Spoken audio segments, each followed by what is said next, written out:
ایک شخص نے مجھ سے رقم لی اور مجھے اعتبار دینے کے لیے اس نے کہا کہ اگر میں یہ رقم آپ کو نہ لوٹاؤں وعدے کے مطابق تو میری بیوی کو طلاق، لیکن اس نے ابھی تک وہ رقم نہیں دی اور رقم دینے سے بھی انکاری ہے۔ بہرحال بھائی اصولی بات تو یہی ہے کہ اگر رقم نہیں دے گا تو طلاق ہو جائے گی۔ انا للہ و انا الیہ۔ بھائی معاملات پیسوں کے کرتے ہو تو پھر بیوی کے درمیان میں لانے کی کیا ضرورت ہے؟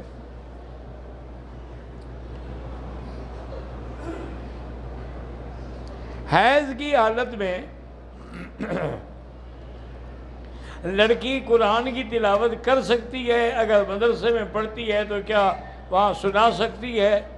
بھئی امام ابو حنیفہ رحمۃ اللہ علیہ فرماتے ہیں کہ حیض کی حالت میں وہ زبانی کلامی یاد بھی نہیں پڑھ سکتی،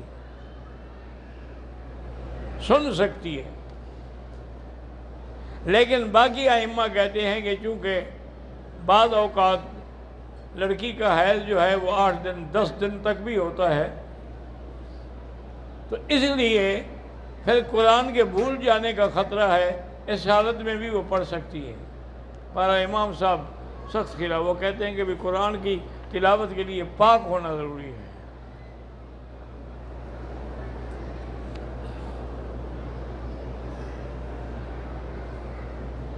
میں بچپن سے خواب میں پانی بہتا ہوا دیکھتا ہوں، کوئی ایسی بات نہیں، نہ ڈرو، کوئی ڈر نہیں، کوئی خوف نہیں، بس لا حول لا قوت الا باللہ پڑھ کے 3 دفعہ بائیں طرف پھونک دو۔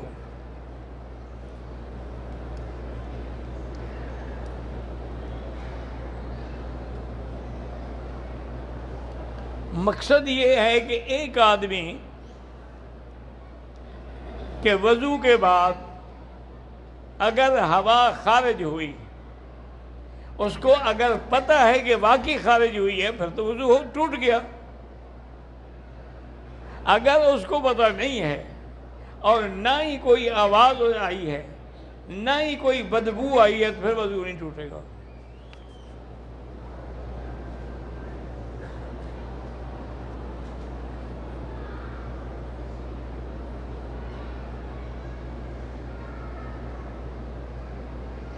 مولانا آغا سید جواد نقوی کہتے ہیں کہ موجودہ انسانی نسل جو ہے یہ 10ویں آدم کی اولاد ہے، اس سے پہلے 9 آدم گزرے ہیں۔ اس پر وہ قرآنی آیات بھی پیش کرتے ہیں اور نہج البلاغہ کا حوالہ بھی دیتے ہیں، پتہ نہیں کون سے قرآن کی آیات ہے۔ اصل میں وہ بھی سچے ہیں نا جی، کیونکہ ان کا قرآن بھی تو 40 سپارے کا ہے نا، شاید یہ آیات ان 10 میں ہوں جو ان کے ہیں، ہمارے 30 میں تو نہیں ہیں۔ ہمارے 30 میں تو ایک آدم کا ذکر ہے کہ علم آدم الاسماء کلھا،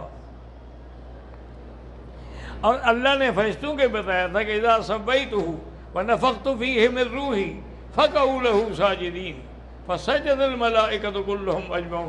یہاں تو ایک آدم کا ذکر ہے، اور معراج کی رات بھی حضور پاک کی ملاقات اسی ایک آدم سے ہوئی ہے، پتہ نہیں 9 آدم کیوں نہیں آئے، وہ شاید شیعہ ہوں گے، نہیں آئے ہوں گے۔ یہ آپ غلط کہتے ہیں علامہ صاحب۔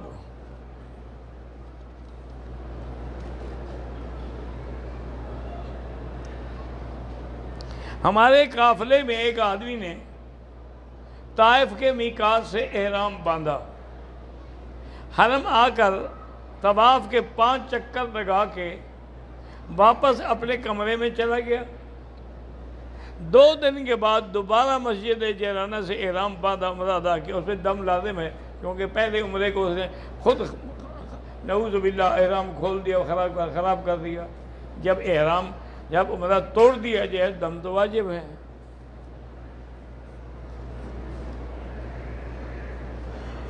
اللہ تبارک و تعالی سب کے رزق میں برکتیں عطا فرمائے۔ ویسے استغفار کی کثرت جو ہے نا جی، یہ رزق کے بڑھنے کا سبب ہے۔ جتنا ہو سکے استغفار پڑھو۔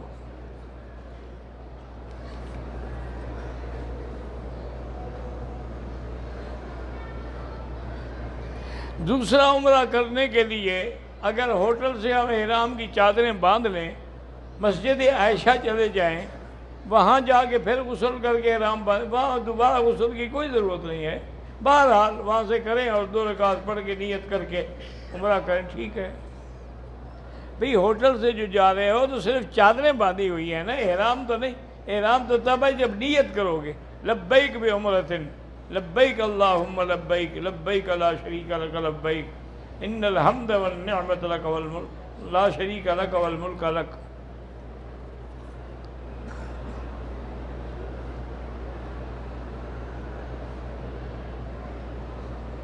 کئی ممالک میں 20% ٹیکس ہے، ہم پورا ٹیکس دیں، کیونکہ اسلام میں تو 2.5% ہے، اسلام میں 2.5% ٹیکس تو کوئی نہیں ہے، یہ تو زکوٰۃ ہے۔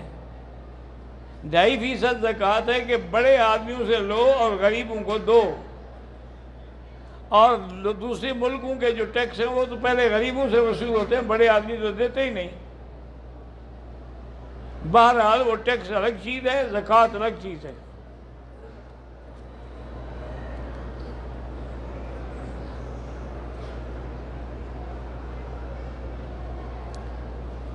کعبہ شریف کے قریب جانے کے لیے چادریں باندھتے ہیں، ٹھیک، اللہ قبول کرے۔ جو چپل آدمی لیٹرین میں استعمال کرتا ہے وہ پہن کر طواف کر، اگر وہ دھو لے، پاک ہو، پلیت نہ ہو، طواف کر سکتا ہے۔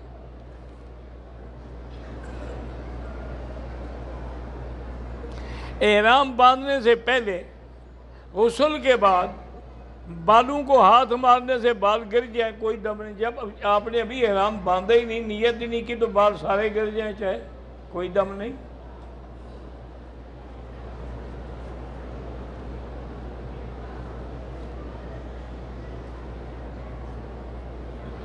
میں نے طواف کے بعد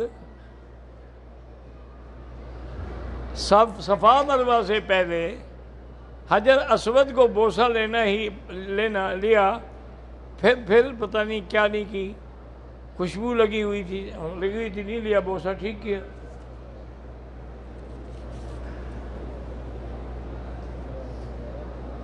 جو لوگ مکہ شریف میں 5 دن کے لیے ہیں، چاہے 1 دن کے لیے ہو، مسجد عائشہ سے عمرہ کر سکتے۔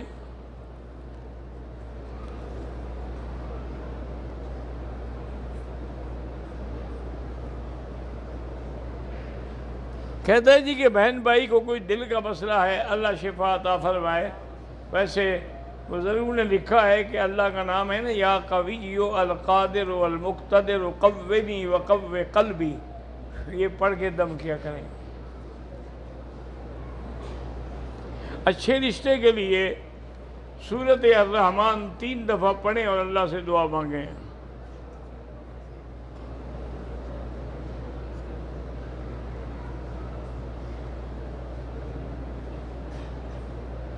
وتر کی نماز کی 3ری رکعت میں امام غلطی سے قنوت اس نے نہیں پڑھی، رکوع میں چلا گیا، کچھ مقتدی چلے گئے۔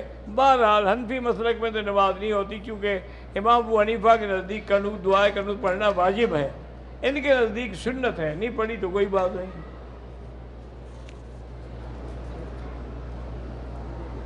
آب زمزم کو گرم کرنا منع ہے، باہر کوئی مسئلہ تو نہیں ہے۔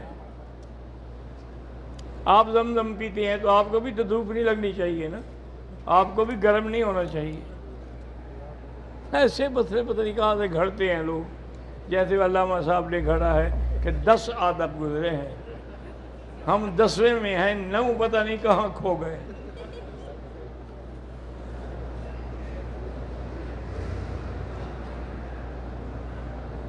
میرے بیگم کا 2 دفعہ حمل ضائع ہو گیا، اللہ شفا دے، اللہ لمبی عمر والی اولاد عطا کرے۔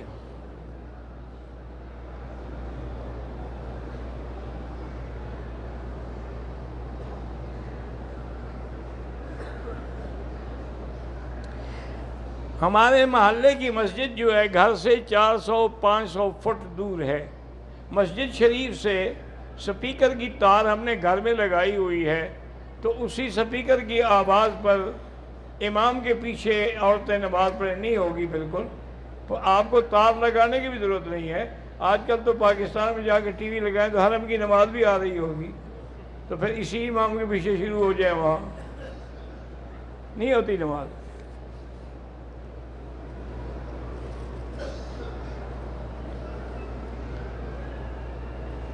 محمد اکرم بہاولپور سے ہیں، سلام کہتے ہیں، مہربانی اللہ آپ کو دین کے کام کی توفیق دے۔ میں نے عمرے میں طواف کے دوران بازو نکالنا یعنی استباح کرنا بھول گیا، کوئی دم نہیں۔ اگر نابالغ بچوں کو ہم نے عمرہ حج کرا دیا تو جب بالغ ہوں گے پھر فرض ادا کریں گے، ابھی تو فرض نہیں ہے نا ان پر، یہ تو نفلی ہے۔ اللہ تبارک و تعالی اولاد نرینہ عطا فرمائے، اس کے لیے دعا قرآن میں ہے، رب لا تذرنی فردا وانت خیر الوارثین، یہ دعا مانگا کریں۔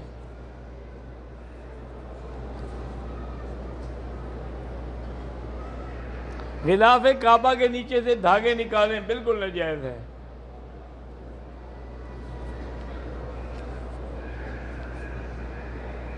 ایک بچی اس کی اولاد نہیں ہو رہی، پہلے تو علاج بھی کرائے اور اس کے بعد سورۃ یوسف پڑھ کے اللہ سے دعا مانگے۔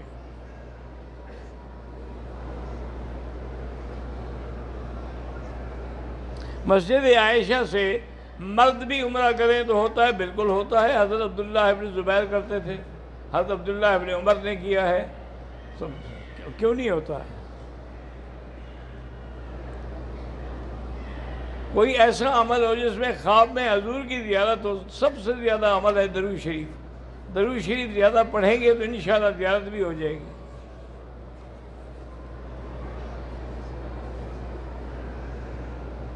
فیصل نذیر جو ہیں پاکستان سے دعا کے لیے کہتے ہیں، اللہ ان کی آرزوئیں پوری کرے۔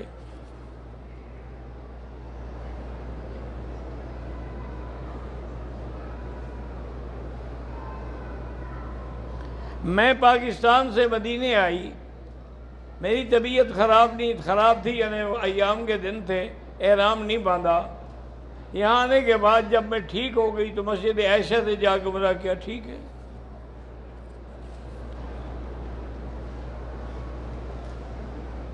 جو لوگ کسی کو قرآن پڑھواتے ہیں ایصال کے لیے، بھائی جو لوگ پیسے دے کے پڑھاتے ہیں یہ تو کاروبار ہے، کوئی ثواب نہیں ہے۔ پڑھنا پڑھانا ہے، خود پڑھو، دعا کرو اللہ سے۔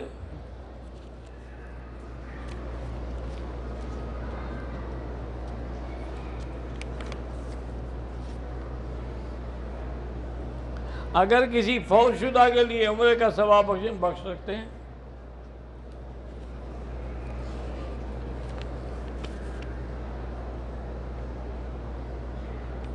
بہرحال مسجد عائشہ میں بھی عصر کے بعد نماز 2 رکعت نہ پڑھیں، اسی طرح عین جب سر پہ سورج ہو پھر بھی نہ پڑھیں، اوقات مکروہ میں نہ پڑھیں، بغیر 2 رکعت پڑھے ہوئے لبیک پڑھ کے آ جائیں۔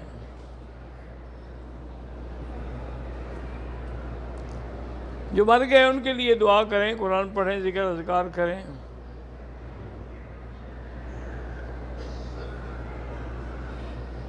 ایک آدمی نے پہلے حج نہیں کیا لیکن اب عمرے کے لیے آ گیا ہے تو اب اس پر حج فرض ہے؟ ہاں بالکل فرض ہے۔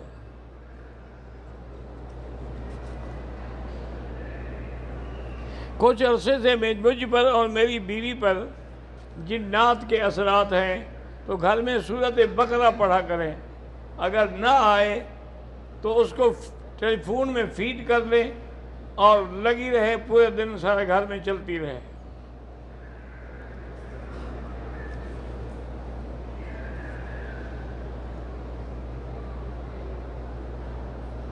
بہرحال جمعہ سے پہلے 4 رکعت سنت پڑھیں، بالکل ٹھیک ہے، جیسے ظہر سے پہلے 4 رکعت سنت۔ باقی جو 12 رکعت ہیں وہ تو چاشت کی ہیں، اس کا ظہر سے کوئی تعلق نہیں۔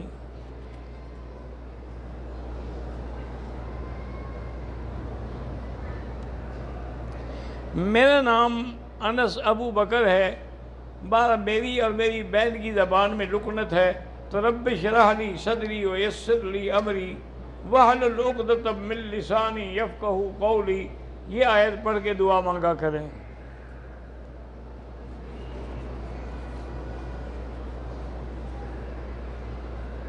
میرے پتہ نہیں بھتیجے پتہ نہیں بہن کو دو بچیوں کی پیدائش ہوئی الگ الگ، لیکن اللہ کے حکم سے دونوں نارمل نہیں تھے، اللہ نارمل نہیں تھے، چلے گئے تو اللہ کی مرضی، اگر ہیں تو اللہ زندہ رکھے۔ عصر کے بعد طواف کیا، 2 رکعت مغرب کے بعد پڑھیں۔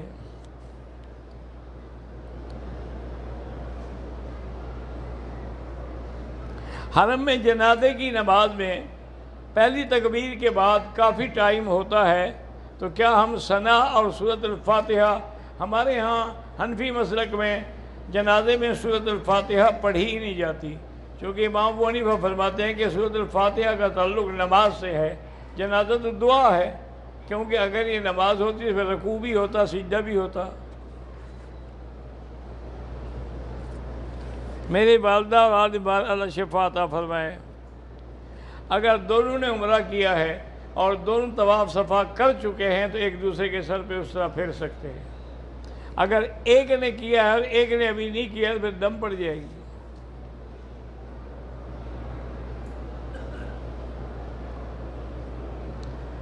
تربت بلوچستان کے گستاخ رسول لوگ جو ہیں حالات خراب کرتے ہیں، اللہ وہاں امن قائم کرے اور ان گستاخوں کو خود قدرت اپنی طرف سے سزا دے۔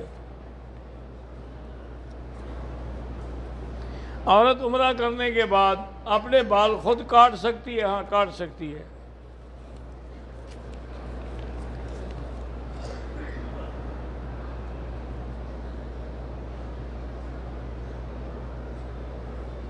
بہرحال جہاں تک وہ موبائل کے وبا ہونے کی بات ہے تو کوئی شک نہیں، لیکن حل بھی کوئی نہیں۔ دعا کریں کہ اللہ اس کو صحیح استعمال کرنے کی توفیق دے، برائیوں سے بچائے۔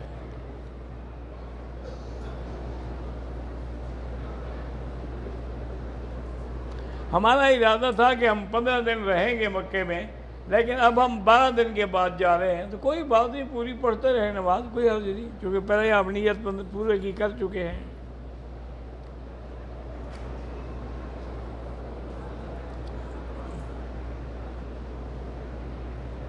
ہم پہلے مکہ آئے اور مدینے سے سیدھا ایئرپورٹ جائیں گے۔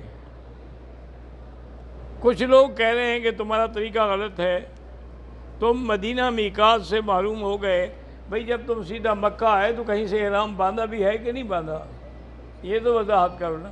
اگر احرام باندھ کے عمرہ کر لیا تو ٹھیک ہے۔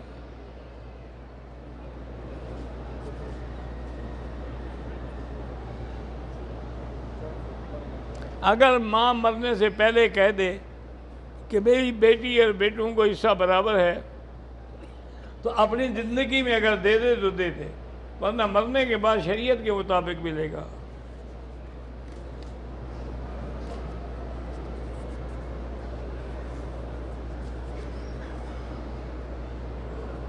نماز میں امام کے پیچھے حنفی ہے تو فاتحہ نہ پڑھے، شافعی ہے تو پڑھا کرے۔ نماز جنازہ میں بھی فاتحہ نہیں ہوتی ہے۔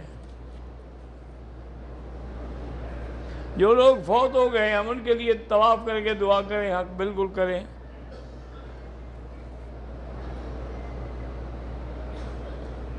پتہ نہیں کیا لکھا، مجھ سے پڑھا ہی نہیں جاتا۔ روضہ رسول پہ کہتے ہیں ہمارا نام لے کر سلام کہو، ٹھیک ہے، جس نے بھی کہا سب کا سلام کہہ دو۔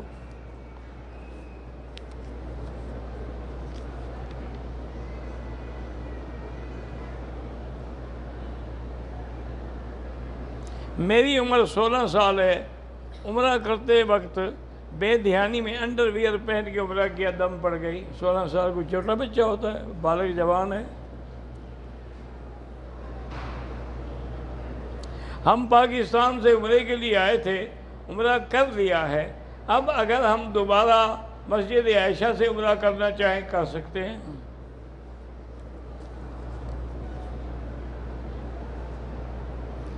احرام کی حالت میں جدہ ایئرپورٹ پر خوشبو والے شیمپو سے ہاتھ دھو لیے، 5-4 ریال خیرات کر دو۔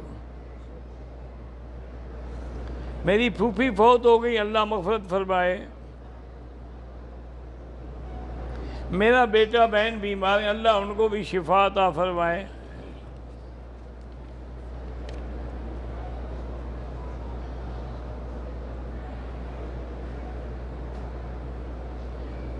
یہ تو بات یہ ہے جی کہ باقاعدہ حضرت ملا علی قاری رحمۃ اللہ علیہ نے اور اسی طرح اور بزرگوں نے بھی لکھا ہے کہ حضور کے جنازے میں فرشتے بھی اترے ہیں اور حضور کا جنازہ صحابہ نے بھی پڑھا ہے، اس میں تو کوئی شک نہیں کہ صحابہ نے پڑھا ہے۔ لیکن اصل جھگڑا یہ ہے کہ جنازہ اس طرح نہیں پڑھا گیا جیسے لوگوں کا پڑھا جاتا ہے کہ اللہم اغفر لحینا و میتنا، حضور کے کون سے گناہ تھے جو ہم بخشوا رہے ہیں؟ وہ تو صرف صحابہ جاتے تھے، 10 کھڑے ہوتے تھے، صلی اللہ علیہ یا محمد، اللہم صلی علی محمد پڑھ کے باہر آ جاتے۔ وہ جنازہ اس لیے بعض لوگوں نے کہہ دیا کہ حضور کا جنازہ ہی نہیں پڑھا گیا۔ بھئی وہ جنازہ نہیں جیسے تمہارا جنازہ ہے۔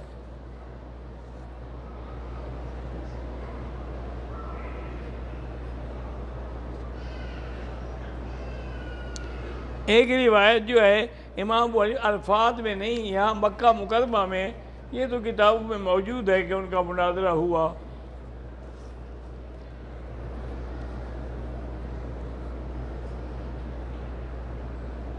میرے والد صاحب عمرے کا احرام باندھ کے آئے، ان کو ہارٹ اٹیک ہو گیا، اب وہ ہسپتال میں، اللہ شفا عطا فرمائے۔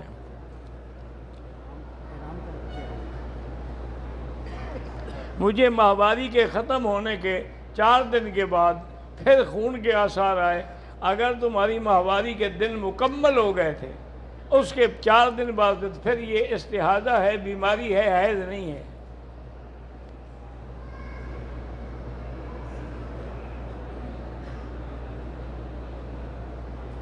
عمرہ مکمل کرنے کے بعد ہوٹل چلا گیا، احرام کھول دیا، کپڑے بدل کر کھانا لینے چلا گیا، بعد میں یاد آیا کہ بال نہیں کٹوائے۔ بہرحال اگر آپ نے کپڑے پہن لیے اور 2-4 گھنٹے گزر گئے تو پھر تو دم پڑ گئی۔ اگر 10-15 منٹ کی بات ہے تو کوئی حرج نہیں۔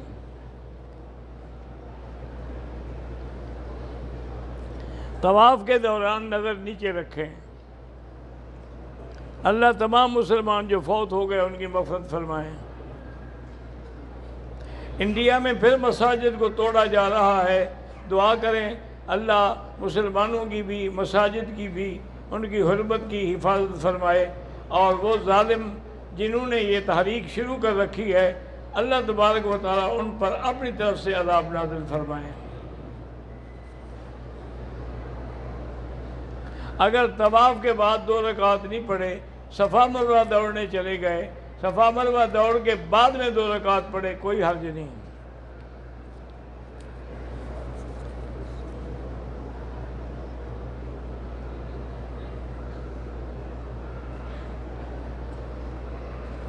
طواف زیارت تو حج کا الگ ہوتا ہے نا، وہ تو 10 تاریخ کو ہو گیا۔ طواف الوداع آپ جائیں گے تو کریں گے۔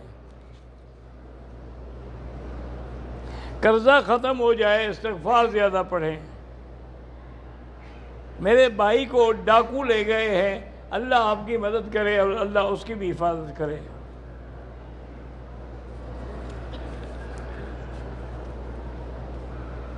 اللہ سب کی حفاظت فرمائے۔ اسکن الرجی کا بڑا علاج کرایا، کوئی فائدہ نہیں ہوا، زمزم پی کے دعا کریں۔ اللہ جن کی اولاد نہیں ان کو بھی اولاد عطا فرما۔ عصر کے بعد 2 رکعت نہ پڑھیں مقام ابراہیم پہ، بلکہ مغرب کے بعد پڑھیں۔ اللہم صلی علی سیدنا محمد وعلی آل سیدنا محمد کما صلیت علی ابراہیم وعلی آل ابراہیم فی العالمین انک حمید مجید۔ لا الہ الا اللہ الحلیم العظیم، لا الہ الا اللہ رب العرش الکریم۔ اللہم انا نسألک موجبات رحمتک وعزائم مغفرتک والسلامة عن كل إثم والغنيمة عن كل بر۔